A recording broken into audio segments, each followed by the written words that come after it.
नमस्कार. मी तर बड्डे आली आहे. हे बघा, औक्षणाची सुरुवात चिमूपासून चालू झालेली आहे. ह्या माझ्या सासूबाई आहे.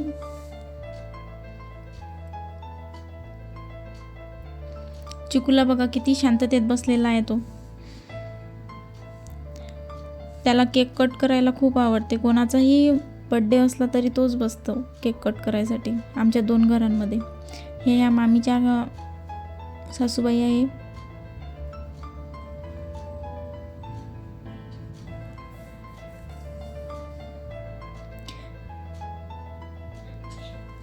हा यांचा मोठा मुलगा आहे.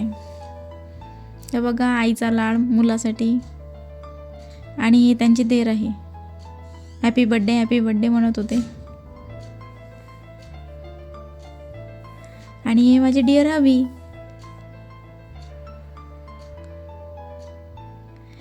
हे त्यांचे जावई लागते आणि मी यांची मुलगी. तसे तर हे माझे काका काकू लागते, पण मी मामा मामीच म्हणते यांना. आणि हे या मामीचे मामा आहे. आणि हे या मामीचे हस्बंड आहे.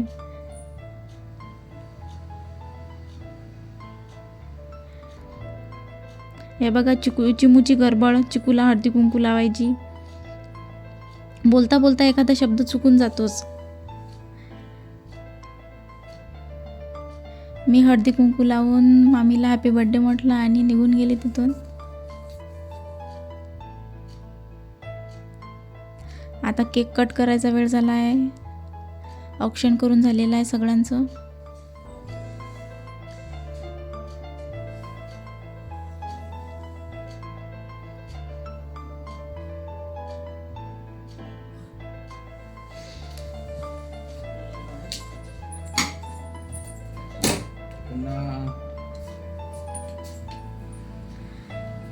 चिकूचं केक कट करणं चालू आहे.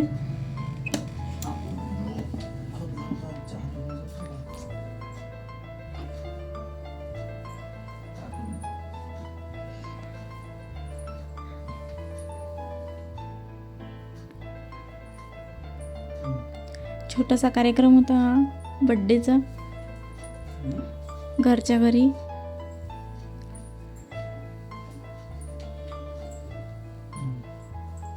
चिकूची गडबड चालू आहे केकामध्ये बोट टाकायसाठी.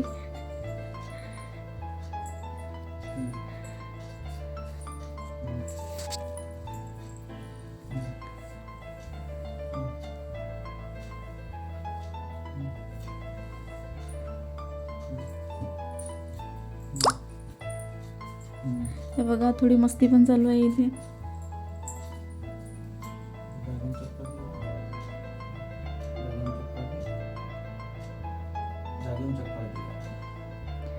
हे सगळे चिकूच्या आजी आणि आप्पा लागतात. आणि आमच्या पूर्ण वेठाळ्यात चिकू सर्वात लहान असल्यामुळं सगळ्यांचा लाडाचा चिकूच आहे.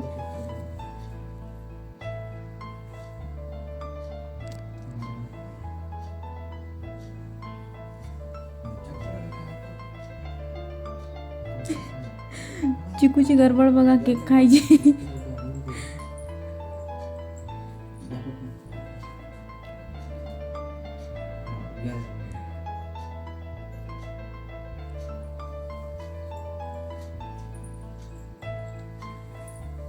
लहान मुलांना केक खूपच आवडतो. हे बघा, त्याचा फेवरेट मामा चिकूचा. सर्वांना नाश्ता देणं चालू होतं. या सगळेजण नाश्ता करायला. इथेच चिकूचे नाटकं चालू होते औषध न घेण्यासाठी. हे बघा, तो त्याच्या अंकलकडे गेला आणि झोपून राहतो.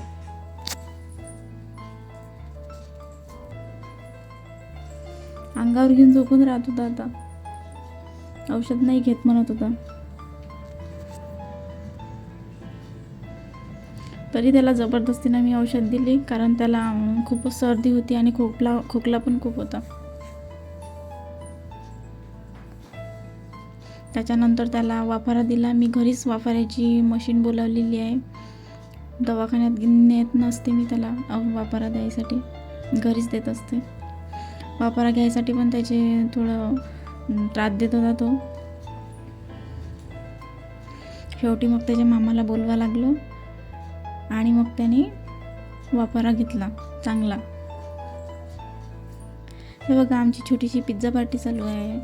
आता आम्ही पिझ्झा पार्टी एन्जॉय करते आणि तुम्हाला पुढच्या ब्लॉगमध्ये भेटते. बाय.